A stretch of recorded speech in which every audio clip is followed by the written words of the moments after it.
minutes.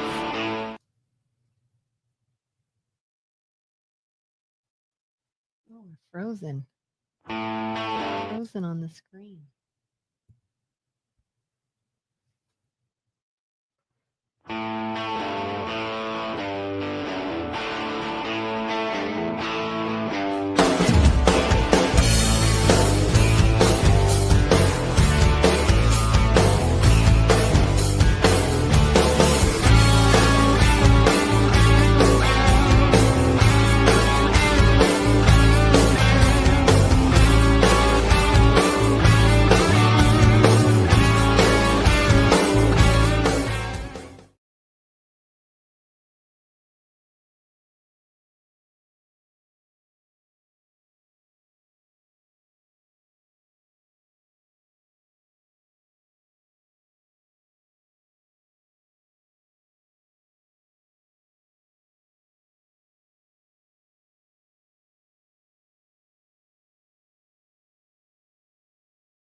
All right, we're just gonna get going. We're just gonna go.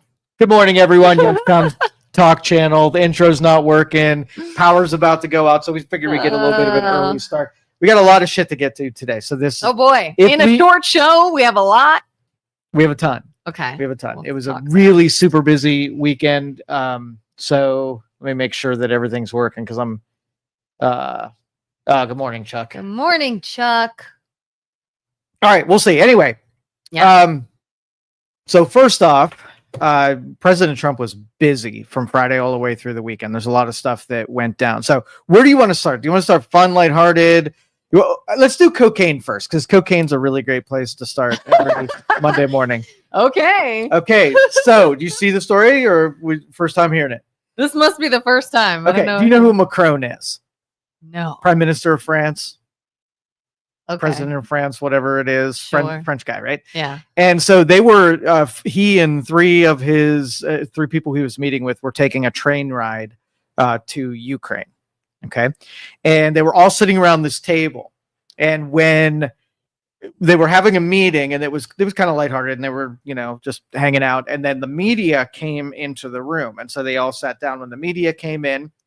And what happened was, there were a couple of things on the table, okay, that are under dispute.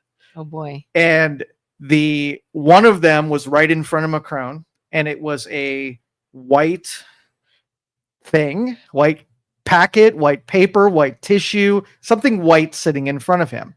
And then the guy to his left, there was a little spoon that is used to put powder in one's nose, or maybe to mix your cocktail. Stir tea. Right. Okay. So that's what's under dispute right now, whether or not. And what was interesting about it is when he noticed the white thing, he carefully went up like this and pocketed what was on the table. Okay. And then the guy to his right took the spoon and palmed it and took it off the table like it shouldn't have been there. So very suspicious activity.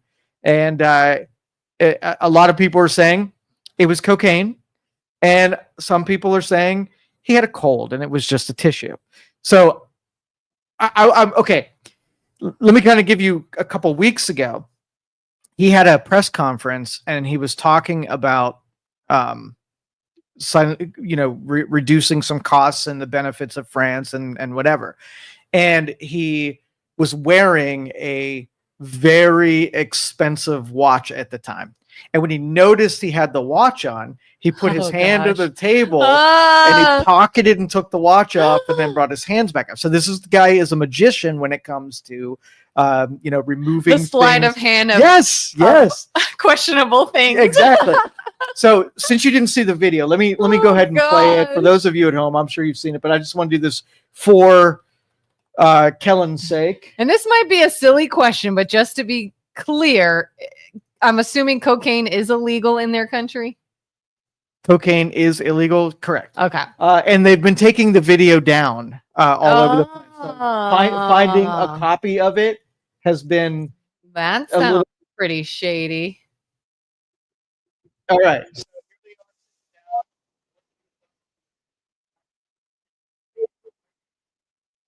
Okay, there's a. That's a tissue. Okay, just pay attention. Is that the president or whatever he is? Macron is, Yeah. is sitting underneath the television right there. Oh yeah. And then He the looks guy like a in partier. blue is the one that takes the little nose sniffer out. They're on a moving train. Yeah, they're on a train. Okay, I was gonna say because he's stumbly, but that could explain it. Yeah, they're on a moving train. The media comes in, and then so your contention then is that is a tissue. So far, that very much looks like a tissue. Okay, and I would agree with that, but the way that he removed it.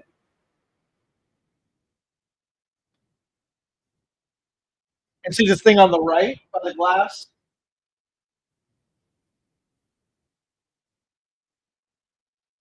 There would be residue, you think, somewhere. There would be. That's pretty plain sight in a meeting space and very much looks like a tissue to me. Okay. Do some people think it looks like a baggie? Is that it? I've seen two. One might be altered a little bit, but it does look like a plastic baggie. The original one more looks like a folded piece of paper. So if the cocaine was in it, it was folded over, it was packaged in there. I'm not saying it either was. It's more likely that they're in a room with drinks, so it's a drink stirrer on the right, and it's a tissue because the guy was actually sick. But it's interesting. Saying, don't be grossed out because this is clean. This is clean, people. This is clean. That's what it looks like. Look at Kelin's doing cocaine. That's exactly what it looks like in that video. And then he's just like, yeah, because he's like, oh, that's gross, and the media is going to see my snot rag. Very like all probabilities are on the table. Okay, could be cocaine, could be just a harmless tissue, but it made the news cycles, and it was interesting when coupled with his sleight of hand on the expensive watch the previous week. So we'll see. And I'm I think a lot of world leaders and the people in government do a lot of drugs. They do a lot of drugs. They partake in things that are illegal. So it would not be be beyond things. What? No, politicians engage in illegal and promiscuous activity. I think so. Yes. Oh. All right, so that was the lighthearted one. We're not making much of that because there's not much to be made of it. But it's interesting that Macron. Yeah, to me, that looks like a stretch. That looks like even Dennis says that's a folded up piece of paper with cocaine in it. If there maybe there was something in it, but whatever was in it, that is something whole. Yeah, I don't know. Okay, now these are rapid fire. They all have to do now with Trump. And so the first one was you and I both had some reservations between Pakistan and India having nuclear powers, and they're fighting. I have reservations over anybody having nuclear powers, but yes. Apparently then a ceasefire has been negotiated with them. The Trump administration went to Switzerland. Sorry, Luke. Kelin did just do cocaine. Allegedly. So anyway, so they negotiated a ceasefire while they were over there. And of course, that is a really good thing. If there's a ceasefire established, we do wield a lot of diplomatic power everywhere. So us getting involved was necessary to see something. Now, the liberals were not happy that, they don't want Trump to have a win no matter what. And you'll see on all these stories that no matter what, shortly after a ceasefire was announced, there were still some explosions and rockets being lobbed and whatever. So that's clear evidence that the ceasefire wasn't immediately effective. But still, we're hammering out on those two nuclear powers from escalating things to bad levels. Yeah. Okay. So. Yeah. All right. The next thing. I'm going to switch gears a little bit and come out of the Trump stuff because I don't want to do. Oh, I thought you were talking about the whole deal with China. Oh, I will. Okay. I'll get to China. Now, here's something interesting. If you the South Africa news story. So I miss all the good stuff. Okay. Apparently. So in South Africa, there's a couple of countries that are very harsh against Christians and also of white people. Okay. Okay. And these areas are not poor by any means. They're very affluent, heavy with capitalism and entrepreneurs.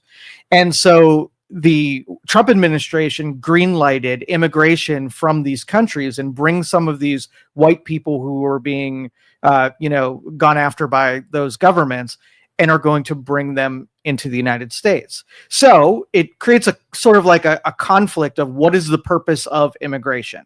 You have people fleeing from tyrannical governments that, they're fearing for their lives and they're being oppressed. And then you also have handpicking talent from other countries. So where this makes a lot of sense is I think you can have both. You can have people that are being oppressed. Now you can make the argument there are countries in North Africa, right, that are being slaughtered, right? And so the first checkbox of rescuing someone from an oppressive, you can make the argument that that's a more dire need of someone being brought to the United States to free them from the slaughter.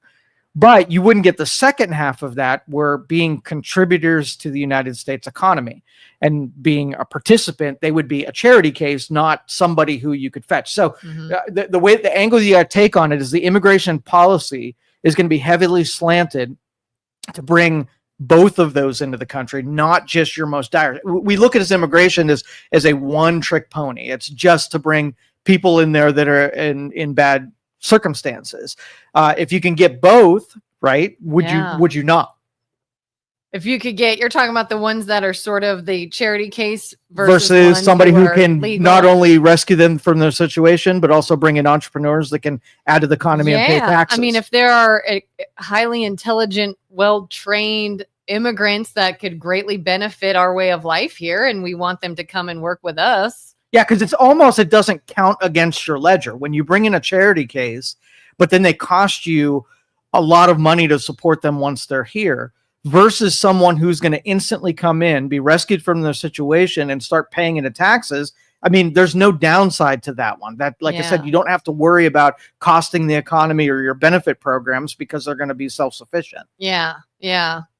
And I mean, of course, I can sympathize with wanting to help the ones that are just being slaughtered, and you want them out of that situation. But we already did that to the tune of 40 million of them, right? So that's a slippery slope. We already spent the charity dollars on just letting everybody from South America come in unfettered and, straight into the country, taxing the benefits. We got to work our way out of those circumstances. So now you're on the next level, is who can we rescue where it's not going to cost us any money? And that would be, it makes logical sense. But if you're on the immigration should just be about charity end, this feels like there are better candidates to bring in the United States to them, because there are people in way worse circumstances. But the liberals are like, okay, there are worse situations.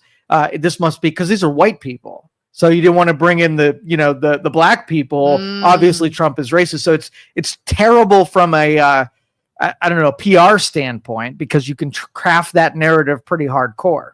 So he could be like, hey, I have immigrants. And then they're like, not those immigrants. Exactly. We want different immigrants. We want ones that are going to tax our benefits and become likely Democrat voters. Yeah. Even though they're both in the same horrible situation? Not as horrible, because these are affluent people. Yeah. Right? The governments are just against them because of their skin color. Oh. Yeah, they're not being slaughtered. They're not, it's bad for them because they're white, but it's not, they're not being threatened, they're oppressed, but they're not exactly in immediate. So there are definitely danger. Worse cases. Okay. Jerry said, I saw that Doge had cut off 5-year, $60 million grant for the MLOs to figure out how much wood. Yes, absolutely. They threw, the MLO bros threw that down on fake news. It's fake news. Okay, and so back to the China deal. China. Okay, so over the weekend, they also, while they were in the area, they started talking to China. Their tariff group, their trade group, went and hit the reset button. There's a big red reset button on the desk. They hit it, and they said, let's talk from zeros here. If we were to Yeah. forge this thing with no history whatsoever, how would we do this? I get this visual in my head that they all just went, whoa, whoa, whoa, let's all just calm down. Everybody just calm down. Yes. Let's talk about this. Yes. Which is a good thing. And China is a fierce adversary, and they are not stupid by any means. So tangling with them, with the smartest and brightest people there, and taking a long runway to get it really figured out, because what this showed them is it gave a sampling of how important the United States is in their economy. They've been hurting, and they're still hurting quite a bit economically, but not letting so much time go by that they just find other places to dump their goods off to, where they just filled in the United States purchasing through other means. So this is sort of the sweet spot. And so from a strategical standpoint, they hit the reset button, they negotiated, they gave themselves 90 days of going back to the old status quo to find out how really we want to engage them. They want to sell their stuff here. We want them to buy more stuff there. And that's a starting point for whatever happens next. And I think it's brilliant, right? And I think it has a really good chance of being effective. Yeah. And again, do you think these tariffs are looking more and more like they were just a negotiating strategy? You know, they were like sort of a rather than just an economic deal or play, it was like I'm going to do something that will force your hand. You are going to have to negotiate with us. You know, it might have seemed a little crazy, but you think it's working? Well, the thing is, because the old trade agreements were slanted so heavily in China's favor, that they had no reason to come to the table at all. Like they weren't going to just, if we sent those same people under the old one, they were going to look at us and say, no, what are you going to do about it? Because they knew that there wasn't anybody bold enough to be able to wreck what was going on. So they had no beginning to a negotiation. So you had two choices. You had slanted in China's, really bad in our department, is the way things were. And then you broke stuff. So it really sucked for us and it really sucked for China. Now you have an entry into some kind of talk. And that was really the only play. I don't think you attrition your way out of it. I think that they have so much control over their economy, the people, their currency, trade, that there was nothing big enough that was going to naturally occur to have the beginning of these talks. So again, big gamble, but it looks like it's going to pay off. Yeah, and that's kind of how I've been seeing the two different administrations for a while now. Is I'm sure a lot of people think that Trump could have and or should have gone about a few things differently than he has. But to me, had Trump not won, had the Democrats won and been in office right now, I think it would just be more of the same. Exactly. 100%. You're right. And it's like, and we'd be complaining about something that we don't have the stones to do anything about. Yeah. That would be the takeaway, is that it took somebody that get a little risky, get a little bruised, but get in that fight. And these are politicians. Remember, they all want to get elected. They're not good at anything outside of that industry. And so they got to keep the only thing they're good at alive. Are you willing to take a risk and not be elected for the sake of doing the right thing? I mean, I don't trust any of them to make that call. Yeah. But then you have Trump, who doesn't give two shits about whether or not he's going to be reelected or not. And he just does the thing. And that's what it really requires. And I think he likes looking like the guy that, had the balls to do something. There we go. Okay. Yeah. And again, like it or not, some people would have rather just been safe. To me, I was very interested in seeing, what can we do? Like, what can be different? It might be risky, but it's different. It's at least exciting. Now the third topic. We're going to spend the most time on this one. Okay. All right. And this is yesterday's announcement. He went on Truth Social and he said, my next truth is tweet on Truth Social. My next tweet is going to be the most consequential tweet I've ever made.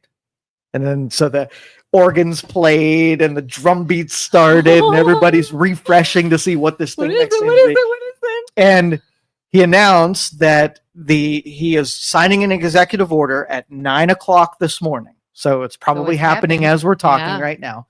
That is going to reduce prescription drugs by between 30 and 80%.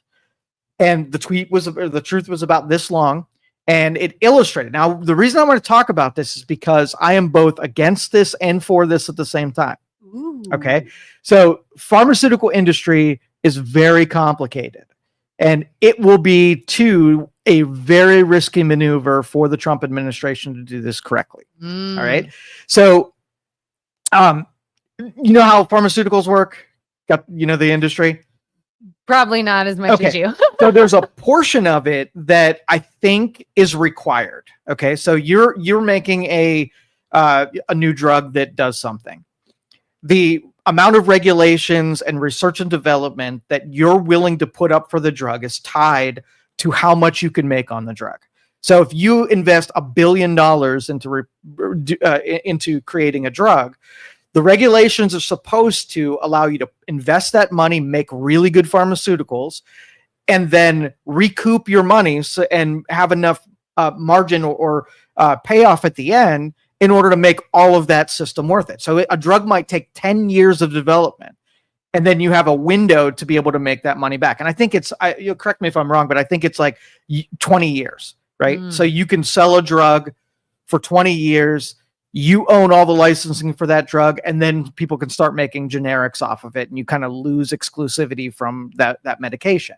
Now, so that's the part that needs to be intact, because the whole world, you know, the free medicine that everybody gets, the reason that's possible is because the United States has a profit model that we have all of the research, because the incentive is you make these drugs so you can make a shit ton of money on it over the course of 20 years, right? Mm-hmm. Well, the rest of the countries aren't doing that. They're just taking the stuff that we develop, and then they're buying it cheaper than we buy it here in the United States, right? And selling it for 10% of what we're doing. So they find our formula and they run with it.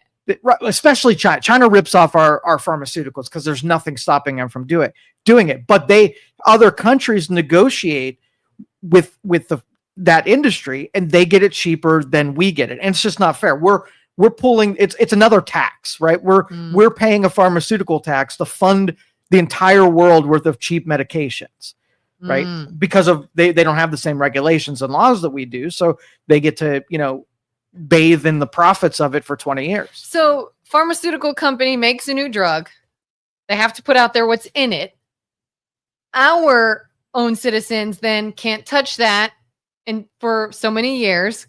But anyone else could be like, what's in that drug? Oh, we got that. We can do that. And they just make their own whenever they want. And I'm guessing China does a good bit of ripping off our formulations and whatnot. I mean, I don't know how much of intellectual property can be preserved so that what's in it doesn't ever make its way into the marketplace. But I find that hard to believe that somebody can't just, take the formulations and produce those drugs and not follow U.S. law, because why would they?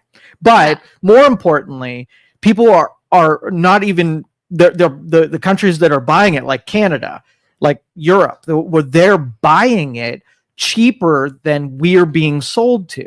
So they're getting a really good deal, and we're getting a recuperation for the pharmaceutical industry. We're getting that deal. So again, if you lay this out, you still want to have innovations in that space. So you have to give a profit incentive. But we have to charge other countries the same rate that we're charging our people, or finding a way to still get those drugs created, subsidizing the discovery and research and development, and then doing cost controls on what you can sell pharmaceuticals for, to the rest of the country for. I don't have the answer for that, but that's the delicate part. Because you do not want to lose, where if you look at the stock market today, it's going to be up huge, because it's crippling how much the healthcare industry costs consumers. And if you reduce the cost of consumers, they can spend money elsewhere.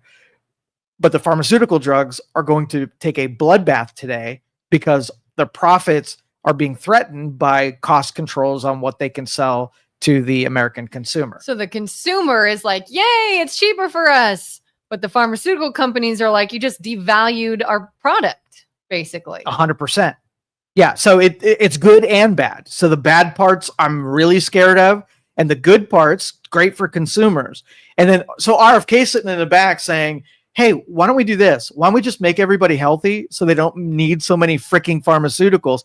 But But he's not a doctor. Jesus, right? How could he say that? Sorry.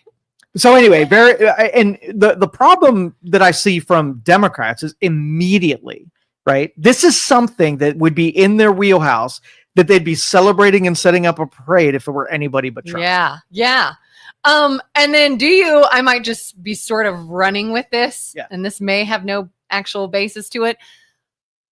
If it is then harming pharmaceutical companies, do the pharmaceutical companies then now have less money to spend through advertising, things like that? It sort of does then help with this whole quit pushing. What I foresee happening is they split pharmaceuticals in two parts. So you have the pharmaceuticals that are dependent on life, right? Getting cheaper, insulins and things that people need to not die. Yeah. Right? And everything that is more of a luxury pharmaceutical, letting them make money on the stuff that you have choice in and making the stuff you don't have a choice in apply to that 30 to 80%. So Ozempic might double in cost and insulin might get halved. Okay. And that way it puts more emphasis on people maintaining their proper health so they can avoid the luxury pharmaceuticals that are on the marketplace. If I were doing it, that would probably be my play, but I don't know. Now you're going to have fighting though. The pushback from the other side, I think, is going to be what is considered a luxury, what's considered a necessity. And I would do, if you don't take the drug, you die, would be all necessity. Yeah, not quality of life, not you feel better than your average day, not you might lose some weight, not it's just, do you need this to live? Right. And that would cut down when somebody's spending $1,000 a month on insulin, right? You cut that down by 80%, and that does a good bit for that person's life, that they're not giving the pharmaceutical makers so much damn money. And the transparency would be interesting. You know how, like we say, go on Amazon and show people what the tariff costs? Why don't we go in and say what the manufacturing costs on the thing that you're buying? So if it costs $5 to make something, what is a reasonable amount of markup on that pharmaceutical that the consumer should end up paying? So if it costs $5, right, and you're selling it for $800, that's a lot of markup. Yeah, I mean, I remember when I was younger looking into not knockoff, what's it called? Generic drugs of different things. And I remember talking to a doctor one time and being like, well, I don't want to take that. That's generic. And she's like, I'm telling you, it is the exact same thing. And I was like, but then why is it so cheap?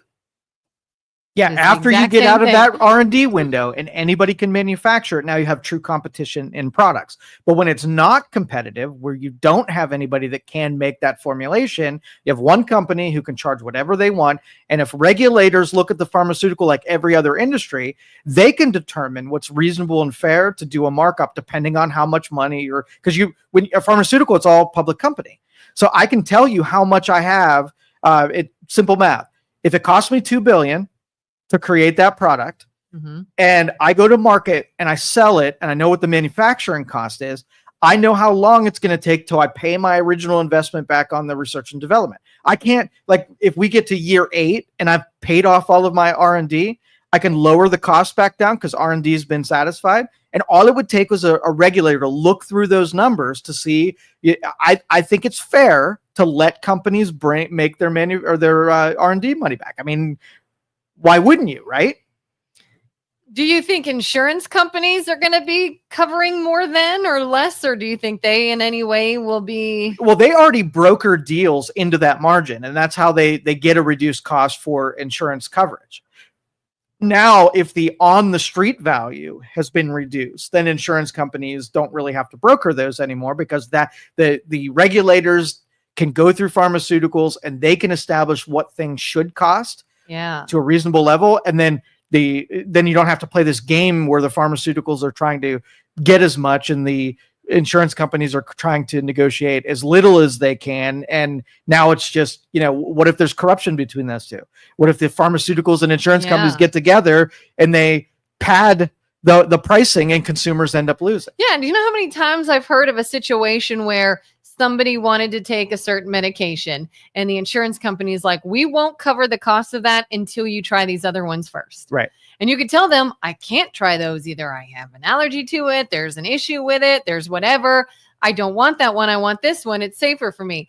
Well, we're not going to cover it though until you take these ones first. I don't want us to cover any medications. I think it's any other product. You go buy your own stuff. And, you know, if you take out insurance for medications, take it out on the stuff that is, you know, the chemotherapies. I was gonna say, what if it is the life-saving one? And that's what I'm saying. Like, you do not need to have insurance covered for things that are on the shelf and are a reasonable product like any other. Because when insurance creates sort of like a magic money scenario. You don't know things, what they cost. So when you go buy a pill and it costs $100, like, you don't question it because insurance company.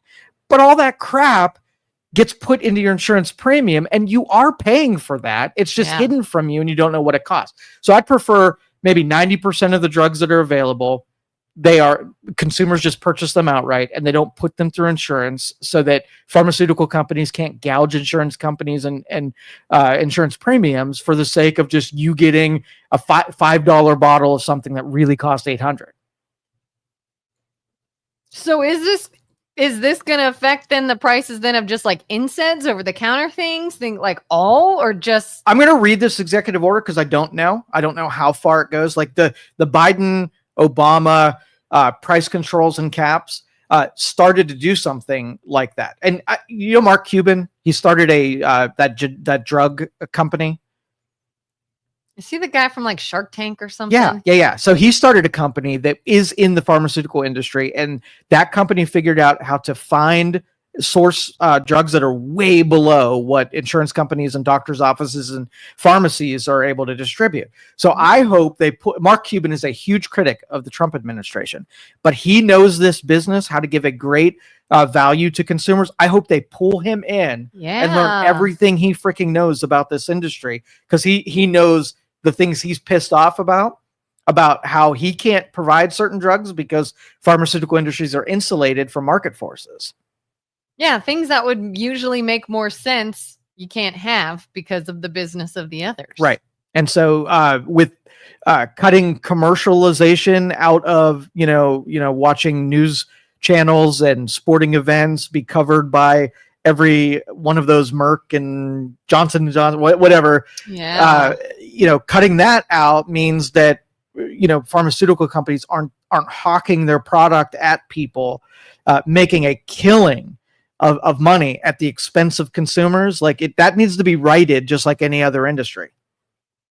Man, I've started noticing now, maybe it's because we've been talking about it. I've been noticing more and more how many pharmaceutical companies I see advertised on TV. Yeah. It's all the time. For sure. They got a ton of money to blow into the economy.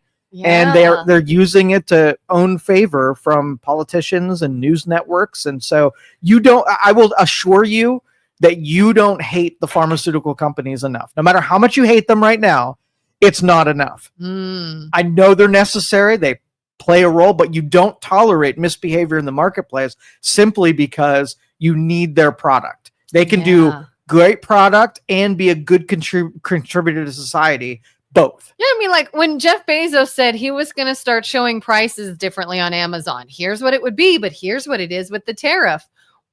Heck, why don't we do that for everything? Then? Everything. Here's what you could probably get your medication for, but here's what you're going to get it for because of things like what the pharmaceutical company wants. And then you're like, what?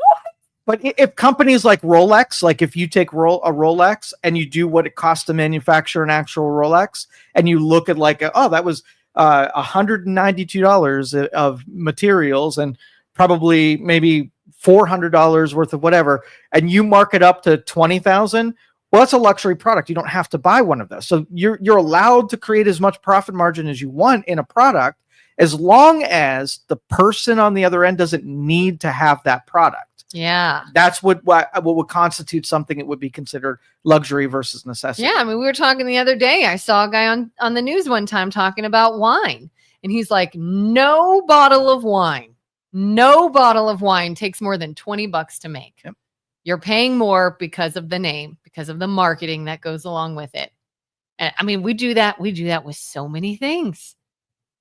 But at least if you know, pay for this big name brand medication because of the marketing and the name, or get the exact same thing over here. You know what you're buying, but they don't shell out money to politicians and advertising. And how they skew the medical community and how much they push it. And we say that they push it like drug dealers would.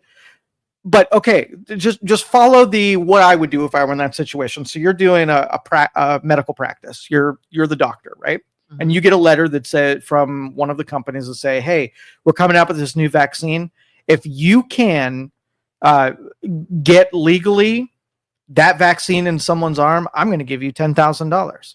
So now you are looking for opportunities to cash that check and get that vaccine in the arm. So, okay, they say it's not going to harm anybody. If I can loosely find a good enough reason to get this in your arm, I'm absolutely going to do it. So I don't think it should be coming from doctors know what things do, right? Yeah. And they're just tools in their arsenal of wanting to fix a person that has some ailment. And I'm going to use anything. And I don't think you should be able to bribe doctors to shoot your product in their veins. So the idea of a whole like drug rep that goes to an office and 100%. Takes people to lunch and does whatever, you think that should be instructional? I think you should hold a room. You get a bunch of doctors together and you teach them what this drug does and let them ask questions so they get better about what the pros and cons of using that drug. No incentive to buy. We're not allowed to pay you and bribe you into putting it into people. Strictly here to inform, no bribery, no nothing. Yeah. You, just those components, taking the racket away from that industry is all you really need. And so I think that it's a more evolved, longer conversation that the Trump administration has to do with that industry, but they are hella powerful. Like they own K Street. Like they are in everybody's pocket, funding everybody's campaign. If you dried up that money tomorrow, it would be devastating. News organizations would go out of business because they're so heavy on the pharmaceutical side. 80% of their revenue disappears tomorrow if you rip that out of that ability. Hey, is that a bad thing? Do you like news? Do you like TV? I like real news.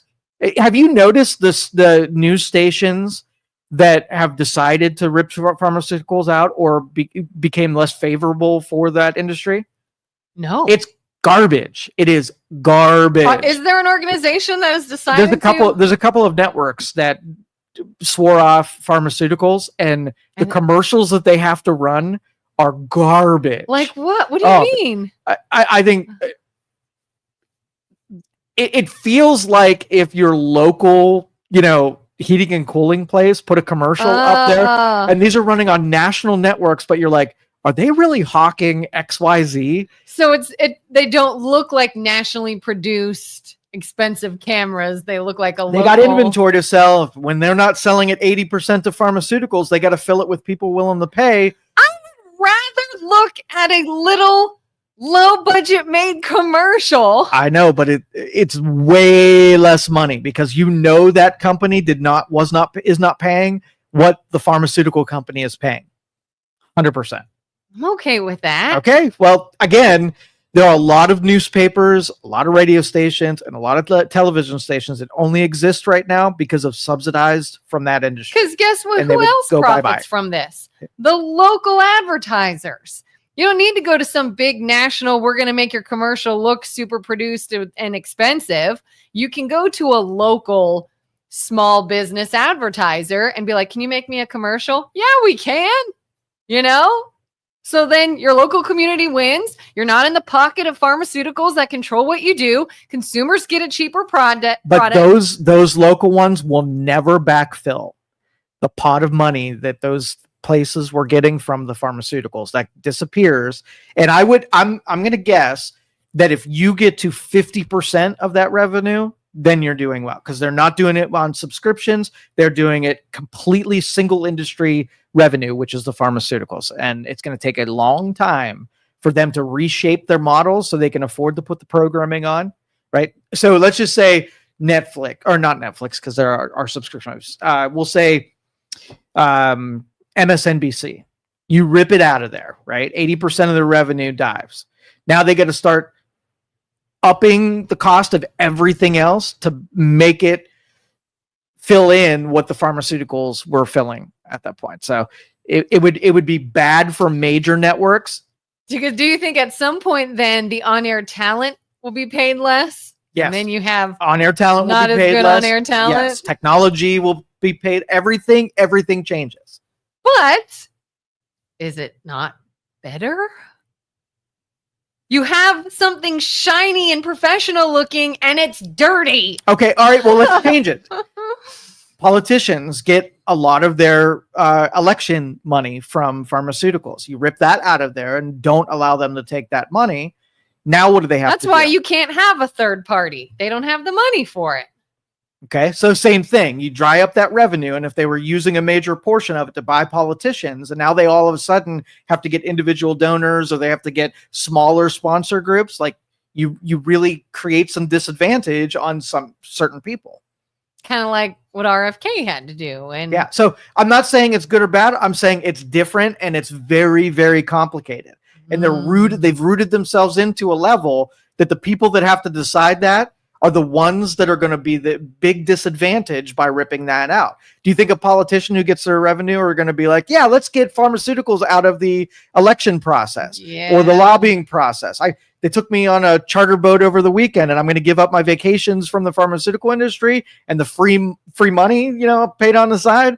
Never in a million years going to do that. Yeah. Let's see. Julie says Mark Cuban's cost plus cut my med price by 2/3. He is my hero.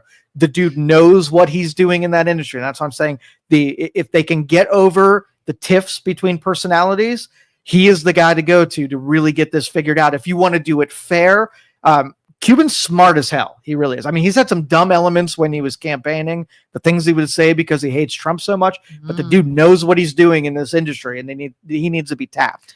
So if they, sort of said, let's discuss this, and 100%. Trump and Cuban started working together, are people like Julie going to be mad about that? Or are you going to be like, hey, just work this out. Just make it work. We know what the end is, right? Removing the coupling between pharmaceuticals and every institution that needs to be objective and lower the prices for the consumer. And 100%. Those two things, you do that and you make things a lot better. It's almost like if we just all work together, things are better. But here's what I want to throw this out to Democrats. I want you, over the course of the next couple of weeks, don't make your first move to be critical of it just because Trump did it. If you can truly just sit back and wait and hope that the right thing happens, even if he gets credit for it, that is my one thing. Yeah. So every liberal that I pay attention to said that this pharmaceutical thing will never work. It's impossible, right? They were shooting it down. They didn't have any like accusation to go after. They just straight out said that it's impossible. Don't even try it and whatever. It was disheartening because this was something that they would put in their capstone, right? This would be their pinnacle, cheap drugs for their constituents. Yeah. And I know it's so hard for people to sort of remove their bias when they really like or really dislike somebody. And I mean, that's kind of why, like, I really liked RFK Jr. and he was a third party. I was like, I don't care who does what, just start doing it. Just start having a conversation. Just start diving into stuff. I saw him as like he's not a Democrat. He's a Republican. He's somebody who can just start diving into something. So let's go. And then for various reasons, he pretty much came down to he had to pick a side. His side was kind of booting him anyways, and he joined up with Trump. And now everyone's like, oh, I'm not listening to RFK Jr. He's in Trump's cabinet and all this stuff. And it's like, oh my God, just like go with somebody. Go with whoever can do it. Whoever does what you want them to do. And who cares who the politician over that side is? Like, just start having faith with things that are getting done. All I want of that figurehead. All I want this week is for Julie to say one thing complimentary to Trump about Trump, and because there's a lot of good things that could be shared by both sides. Yeah. And if Julie could bring herself to say one nice thing about what Trump's doing, this will have been a win for us. It is so interesting. I keep thinking about these videos I keep seeing online. It was back when Trump was first running against Hillary. and they were on a debate on TV, and the moderator asked them, can you both compliment each other? Pick one thing. I want you both to give the other a compliment and say something you like about the other person. And I mean, they were like nasty rivals at the time. Oh yeah, for sure. And they had to pick something. And I thought that was so great. And Trump said, I think Hillary is a fighter. She is a fighter when something means a lot to her. When it is important, she does not give up. She is a strong person. She will not back down. And I really respect that about her. And she's like, thank you. And Hillary said, you know what? I've met Trump's kids. They are great people. And it really says something to raise such amazing citizens and such amazing young adults as he has raised, really speaks to him as a father. And he's like, I really appreciate that. That means a lot. Thank you. And then they went back to hating each other. But I was like, oh, you can do that. That shows a lot. That's it. Yeah. All right. So next topic. This is about Air Force One. Ooh. So Air Force One, the plane that takes Trump, it's the White House in the sky. This is a super sophisticated piece of technology. It has communications, it has defenses. It is state of the art, right? It is 40 years old. And in 2018, Trump ordered from Boeing the replacement to Air Force One, right? Green lighted it, placed the order. Boeing now just has to create the new 747 that the president of the United States will use and be commissioned, right? Okay. It was supposed to take 4 years.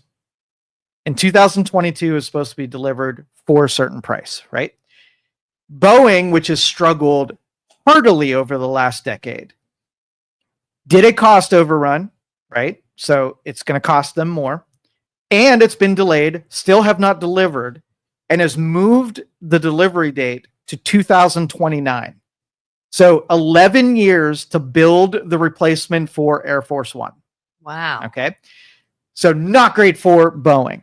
And Trump, even during the debates, mentioned, or it wasn't a debate, it was during the campaign, that he's a little ticked off at Boeing for not being able to come through. And I think he even said it, and this is a true, critique. He said that he was going to force them to get this thing delivered on day one, and it's day 111 and still don't have it from Boeing. But anyway, so he had a trip to the Middle East, Northern Africa, and Qatar, which, do you know anything about them?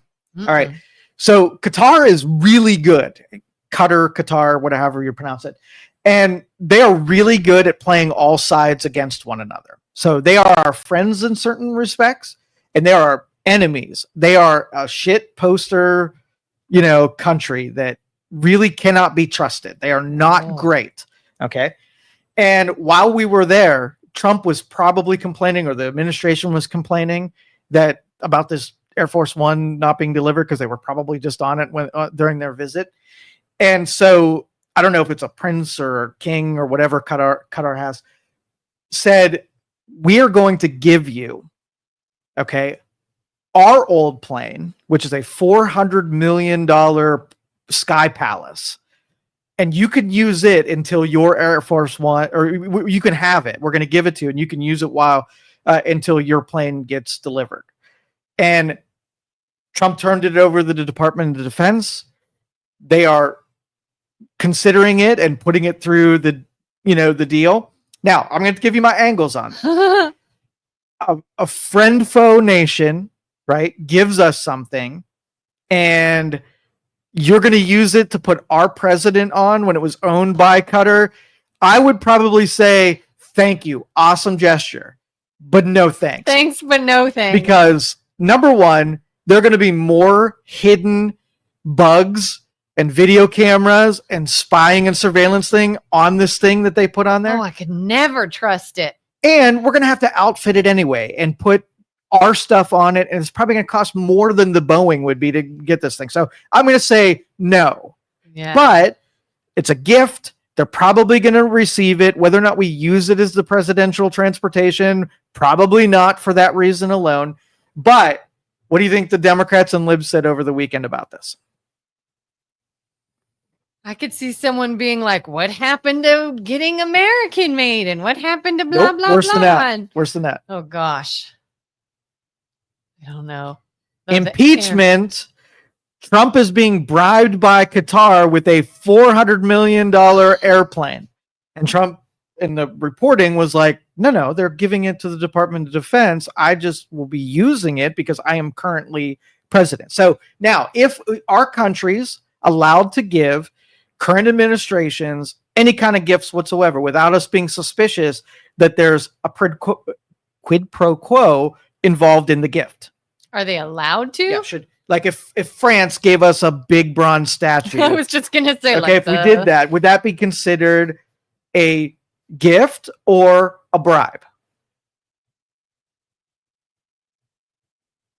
I guess it depends on the context. I'm sure they're allowed to. Okay.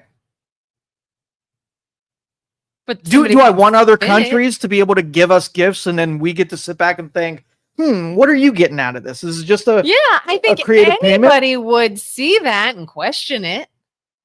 For sure. So do you think Trump should accept the $400 million flying palace? No. 0%. That sounds so risky and dangerous and not smart at all. No. Especially, you just said it's a shady country. I don't know if we can trust them. They're like a frenemy. No, everything about that, I'd be like, oh, thank you so much, but we'll wait. It's okay. We appreciate it, but no thanks. Did you ever hear that story about I think it was what are those pieces of furniture that you put in the office and put your books on? Not credenza. Anyway. Bookshelf? Anyway, there was a gift from Russia, right? A furniture gift, and somebody in government received this gift, right? It was beautiful, mahogany, whatever it was. And they installed a piece of surveillance equipment that was there for years. And it required no power, right? And it passed all bug testing that they had. And not until so you actually had a Russian surveillance piece of equipment with a van parked out with a dish, listening to everything that was going on in that office for years, because that dude accepted a gift. He followed all of the stuff, right? But they got him. Now, so why don't you just wheel in a big wooden horse to the White House while you're doing it? Yes, I love the reference. Love it. So even if you follow all of the standards and it's completely legal, why would you take the risk? You can afford your own effing furniture. Yes. So my perspective is keep using the 40-year-old Air Force One until Boeing comes around, put pressure on them, maybe come through a little bit early, but do not take a Trojan horse from our enemies. Just don't. It's not smart. No. But no, I do not believe it's a bribe, and that's way overplayed.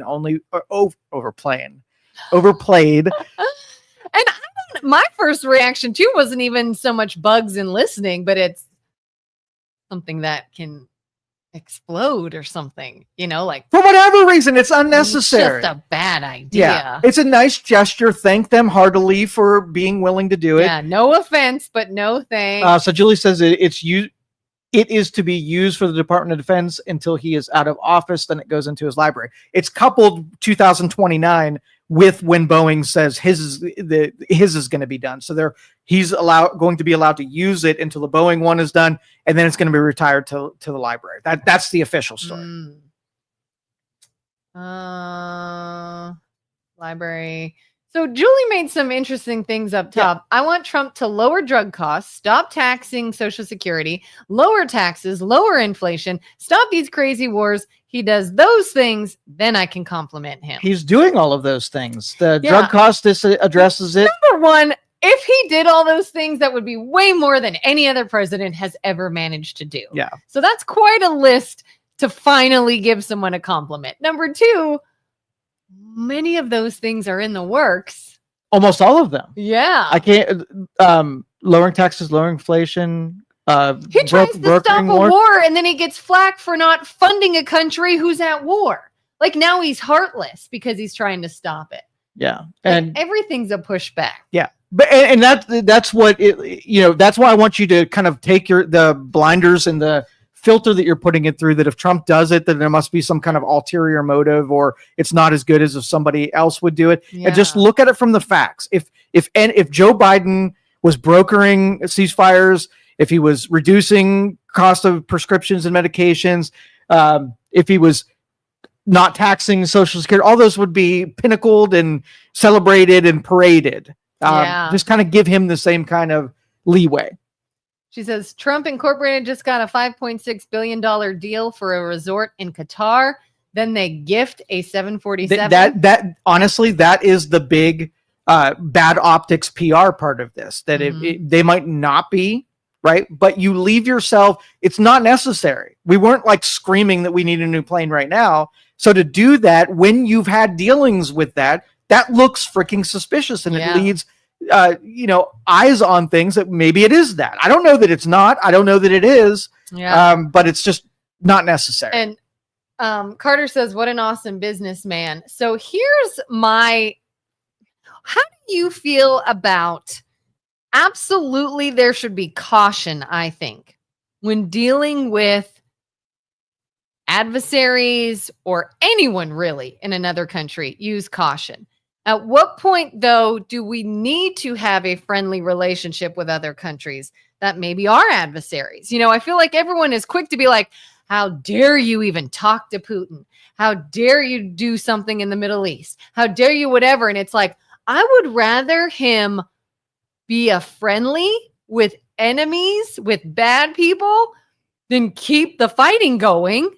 Obviously, you got to have caution, but what do you say about that? Like when they're like, oh, he's doing business with this horrible person. Well, it's better than throwing bombs at each other, isn't it? Like, I would love to say sort of de-escalated. Well, I don't think we should be friendlies with anybody. As you saw that we were friendly with Canada, and all they did was take advantage of us and sucker punch us when they had a chance to do it. I think diplomatic relations should be strategical advantage, power plays, sometimes dealing with an enemy against another enemy, right? Yeah. And you need people that think through those lines of, these aren't our friends. None of them are our friends. They're all self-interested. I don't want to isolate from them and be our own thing, because then all of those people just gang up on us. It's a chess game where you have to always be in a power position in order to keep misbehavior from happening. So trust nobody. Be friendly with nobody. Delicate balance. So that's a good question when you look through the Russia-Ukraine spectrum. Are we Russia's boss? Do they have to listen to us? No, they're their own thing. They have their own thing going on. Mm-hmm. So if they have plans of taking over all of the areas that they look to reincorporate back into the homeland Russia, right? Mm-hmm. Do we get to say, no, you can't do that?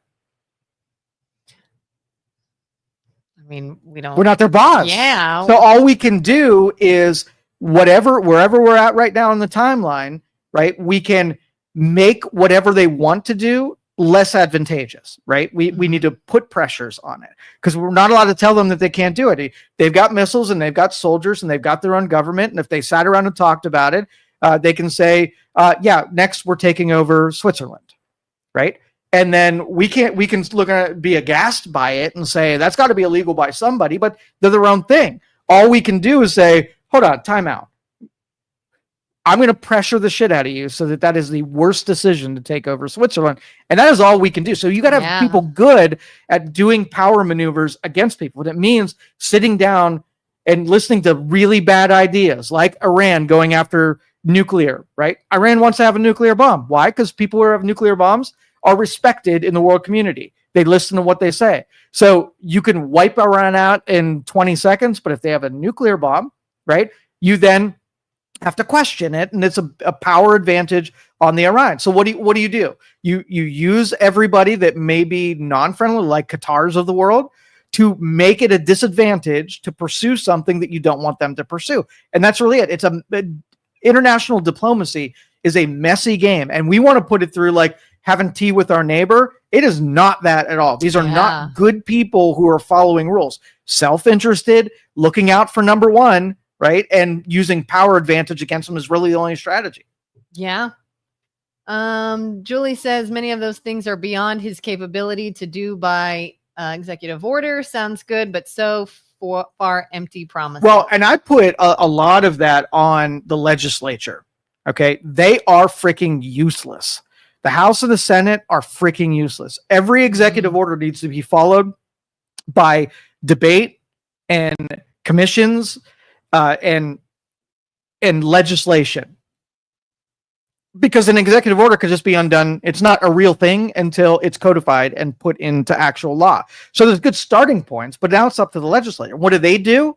Right? Get nothing. I think they've passed 4 laws that are have any weight or merit to them, and they've taken like 100 days of vacation already. They're freaking useless. If I could just dismiss them all and just bring in all new people who want to get stuff done, that would be it. But all of them are really concerned because they're backing a president that is very polarizing. And all of them are looking at midterms saying, if I do something, I might not be elected and I'm very important and I need to be reelected. So you have everybody from John Thune to Johnson. They're all ballless at this point. They're trying their hardest, but they're ineffective and they're wasting taxpayers' dollars because they can't do their job. Yeah, it's like instead of them thinking what's right, what's wrong, what's beneficial, what's not, it's how is this going to make me look? Because I've got to be the team player to get whatever I want out of this. It's so frustrating. There is a chance that there's a majority of the executive orders that just die after he's out of office. So if you're a Republican, you're hoping that he's followed up by, a J.D. Vance or Don Jr. or Marco Rubio or something like that, because then they're not going to undo those executive orders. But if you get a Democrat in there, that's like day one stuff. You're going to have 1,000 executive orders overturned, just like Trump did to Joe Biden. So this is really a legislature problem, and they suck ass right now. And I'm not very happy with any of them. Do we have more time, do you think? What? Do we have more time? Yeah. You're talking about the power? Yeah, go for it. Okay. Julie, Trump has pushed our enemies, Russia, Chinese, Iran, into each other's arms. This isolation by Trump is backfiring. Is it though? And, you can question the strategy, and neither of us really know. That that's going to happen, almost like in, the real world. If you're the North Koreas and the Chinas and the Russias are going to get together and plot against you. Spoiler, they were doing that anyway. Now they're just doing it overtly rather than covertly. So I really don't think there's much downside. They only, again, these are all very weakened economies. They are very weakened governments, and they can't sustain a flex like you think they can. They need each other, and they're playing the same power dynamics we are. So what you're seeing is we started playing the game. They've been playing the game. So I think there's less downside than you're alluding to. Julie says, can we call the Gulf of America the Gulf of Mexico again? It doesn't really make a lot of sense to call it Gulf of Mexico, though. Yeah. So I think it's more accurate. On all maps says America now. It's the Americas, South America, North America.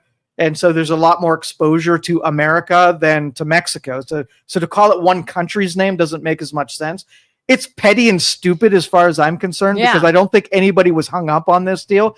But, if anyone wants to say Trump does things just as a power play, I could see that being an example. It was stupid. It was to waste political capital on changing a name. Yeah. Right. But at this point, to waste energy fighting over just that, it doesn't help your cause. Like anybody could look at that and say, that's kind of dumb. That's kind of silly. I think Trump was just trying to play games with that. I don't think it was necessary. I think everybody can agree about that. So when the left keeps pushing back on that, it signals that you have nothing else. I feel like there's so many instances of that if you keep making this an issue, you must not have anything else. It must mean that everything he does then is probably a good thing. Well, Julie, let me spell this out for her. Julie says that's the point. It's stupid. Yeah.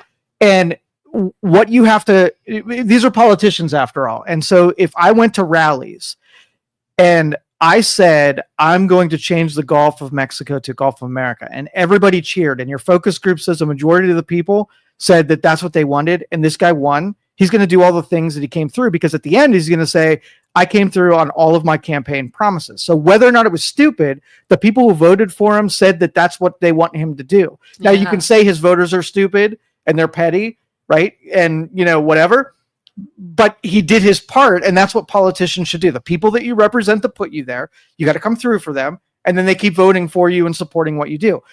People like Julie were never supporting of him in the first place. So to come through on a promise to you, right, would not be very important to Republicans in general. So if you want what I see in the future is another party that splits off of this. Okay. You have the conservative Republicans, and then you have MAGA, right? And you want to use MAGA sort of as an insult, but I think MAGA is actually going to be the stronger of the two parties. I really do. And I think conservatives are going to get dwarfed by that MAGA movement. And as long as it garners steam and the things that, you know, that are being done, that group likes, and it attracts more people that think that the Gulf of America is exactly worth voting for, then so be it. Yeah. I mean, I always kind of looked at it as there's liberal or Democrat, there's conservative Republican, then there's woke, and there's MAGA. To me, woke is way too far liberal and MAGA is a little too far conservative for me. But would you say, when you compare the two, MAGA is still a little more sane? Or what do you mean by they're still the better? These are just split interests. So what if you feel like patriotism and nationalism and you love your country and America first, and you have a group of people, like if you polled 100 people, if you ask them those 4 questions, that's super important to them. You don't have to go to an extreme level for have an interest that's just separated from America's not all that great, and we have a lot of guilt that we should have, and we should give power to other countries, and we should put other people first. They're just different interests. So if you run on woke and you win, then you're going to do a lot of woke stuff. Well, if the other part, if they win, they're going to do a lot of those other things. And both groups, because they're far separated, are going to be mad that the other people get to do their thing, right? That's really the only difference. I'm not going to call them extreme, because that puts into play that this group, that because they like the Gulf of America, I might not agree with it. I might think it's stupid. I'm just not in that group. They won, and they get to call it the Gulf of America, and I just have to say, oh, okay, Gulf of America and Mr. Buttersworth's or Aunt Jemima or Mount McKinley, like all this naming stuff is really stupid to me, but it felt better for you. I think it's stupid. It felt better for you. I'm just out of the role. I read somewhere, isn't he trying to rename Veterans Day to like World War I Day or something? D-Day or something like that. Something, he's renaming it. And I'm like, why? They are all veterans. Just keep it general. Because the screaming crowd that voted really likes that idea. Even if you don't like it, we're passengers now on what that group who is in power likes. And sometimes you don't get what you want when your group. So if you and I started a party, it would be very moderate, be very libertarian, and there would be 6 of us, right? And then if we won, we would get everything we want. And we would look at the other groups that say, hey, if you want, if it resonates with people, they'll vote for you, and then you'll be in power too. So shut up until we're done doing our thing. That's kind of like when everybody made a stink, like, well, we didn't elect Elon Musk. No, of course you didn't. You elected this guy, and he now gets to bring him along. That's how this works. It sucks to lose. I know. I've played sports my entire life. You got to suck it up and just try harder next time, and stop bitching about how you're a victim of the loss. Yeah. I got something to bitch about. Go ahead. If we have time, if we get cut off, we might get cut off. For those of you out there, there's a scheduled power outage here downtown. So if we lose power, we will just disappear, and that will be the end of the show. Yes, it will. So speaking of, like, you know, how people see things, woke, MAGA, whatever. So we just had Mother's Day this past weekend. How do you feel when you see posts about Mother's Day that are now recognizing, I guess, what somebody would call all different types of mothers?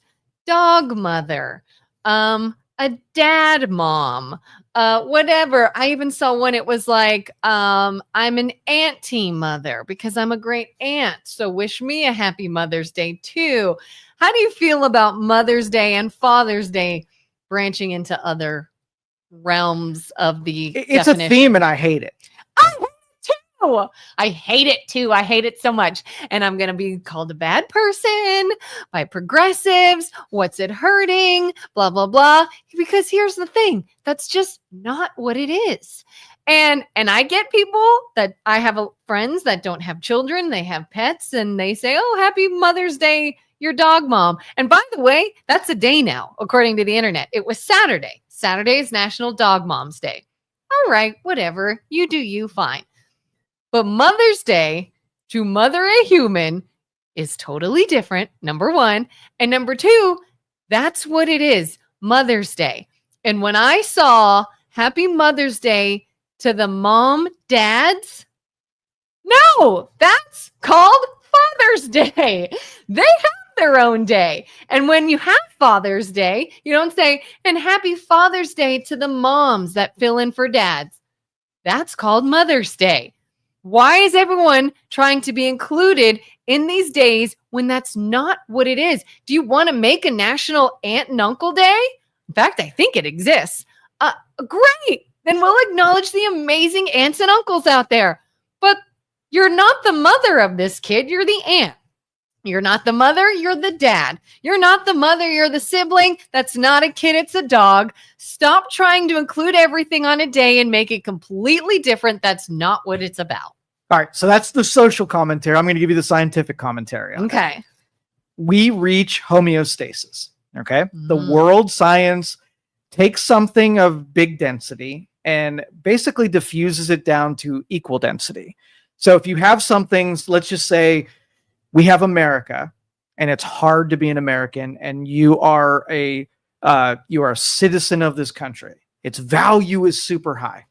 Well, science is going to reduce the value of something by including things that are not that into that value, and then reducing it. So it's almost like an inflation for social behaviors. Okay, so we will always take something like if somebody is celebrated, like we'll take Super Bowl for instance, right? The Super Bowl is something that is renowned and not many people get to go there. So what we'll do from a science standpoint is we will take the important parts and try to include less accomplished things in there. And now Super Bowl gets diminished because we've diluted it with things that aren't it. We do this everywhere.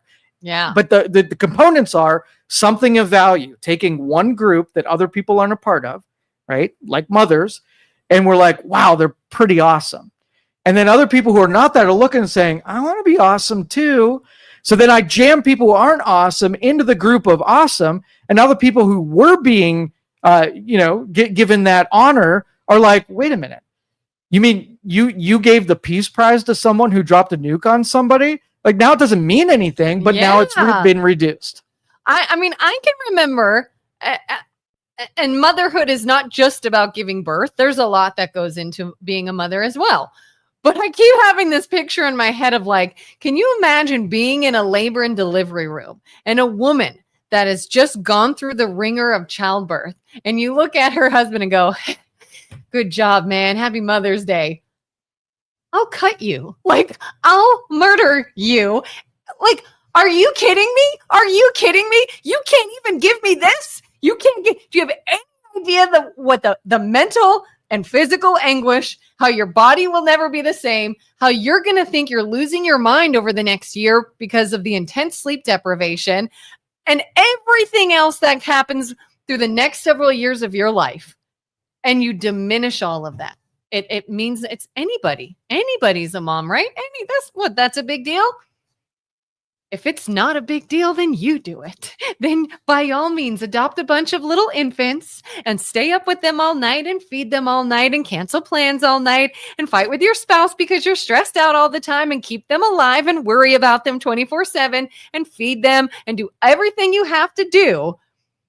And then maybe, okay. So the overall philosophy is we have to support things of value and keep them valuable by not diluting them with things that are not valuable. So if I wanted to give you a trophy after an entire year worth of you busting your ass in school and say, this is to acknowledge how awesome you did. And I went to the guy who showed up 3 days and failed, and I give him a trophy too. You are going to feel less about your trophy because the person that didn't even try got one too. And you're going to be like, when you're at Dairy Queen after you hit a home run, right, and won, and the team that you just beat their ass is getting Dairy Queen too, you look at that blizzard and say, what the frick? This isn't even a freaking reward anymore. So let rewarding things be a reward. Let the people who didn't get the reward be influenced to be better so that they could do it too. So you want to have a Mother's Day? Become a freaking mother. You want to have a Father's Day? Be a freaking father. Don't go buy a dog and pretend you're a father too, because there's more shit involved in it than that. Yeah. Jeez, why do I have to say this crap? Just waiting for the pushback too. Like somewhere there's a liberal going, but. And I'd love to hear the but, because to me, this is just so ridiculous. I'm not saying we can't acknowledge other people that help you raise, like you hear the saying, it takes a village. Absolutely. As a parent, I'm sure you have help from other extended family and friends that step in when things get hard. And those people are wonderful. But it doesn't mean it's the child's mother or father. It's different. And it's like, I just, and if you want to have a national day, which is Saturday, it was May 10th, happy Dog Mother's Day. Okay. You can have your dog mother and you take care of your pet, and don't even get me started. I've had pets. I have a pet and I've had kids. They're not even remotely the same. They're not even close to being the same. One is clearly easier than the other, but great. Make a day, have a day. Absolutely. Good for you for being such a great pet parent. I'm happy for you, but it's not Mother's Day. It's just not. Quick question, and I'm being mean and even asking this. I just want to look at some consistency between different things. Okay. How do you feel about gay marriage? How do I feel about it? Yeah. I don't mind it. If it's two consenting adults, they're allowed to do what they want to do. But you don't think including something that's not the thing and calling it what it's not, instead of saying having a wedding between same-sex couples as a different thing and allowing this one to be different? I've heard the idea of you just don't call it marriage. Some people say by definition, the word marriage would not include them. So call it something else. I could see a point for that. Do I mind if they are legally joined? I don't care. Do I mind if they have a wedding or a party celebrating their love? Okay. So what if some of those components are important to be celebrated by certain people, and then diffusing it and including other things in there would diminish its value? Would you feel the same thing? Like, let's just say you called it something like marriage, but marriage is sacred and it means certain things and it's celebrated by certain people. So including a different thing to share the thing with them dilutes the name down. And if you call it something like, I don't know, something other than marriage, that if it does this, accomplishes the same thing where they get to be somewhat included in that, it doesn't diminish the overall thing, which means something to certain people, even if it's not you. Because there's some people who don't think Mother's Day means something, but there's some that are like really value it and it's totally meaningful to them. Who are we serving? Are we serving the people who are being celebrated, or are we serving the people who are not included in that celebration for the diversity of definition? Yeah, I mean, if you think about it too, and this, depending on where you arrive in this podcast, you're going to feel one way or another about me. But I have gay friends. I have for a very long time. I've gone to gay weddings. I support adults, not children, adults making the choice to live how they want to live. And I will be friendly and I will be supportive in any way I can. But again, I also very much understand this idea of like, if you are not a woman, don't call yourself a woman. If you have never had a menstrual cycle or dealt with things that actual born females go through, but yet you get to say, I am a woman, feel some kind of way about that. I didn't used to. I used to be like, sure, whatever, call people whatever they want, just be nice. I used to think that way. And then as I got older and I started experiencing woman things, I went, you don't get a freaking free pass. You don't get to just glide through in a male body that doesn't have half the issues the female body does and get to be called a woman. I'm sorry. It's not fair. So my final one in this thread, this one's important to me. Yeah. So how do you feel about let's just say you were born 4 days after Christmas, having celebrations where you share Christmas and your birthday? Oh, yeah. And presents where you get a present that counts for both, right? Yeah. Diffusing what the birthday people who were born in July don't have to mess with that. They get a day that is just for them.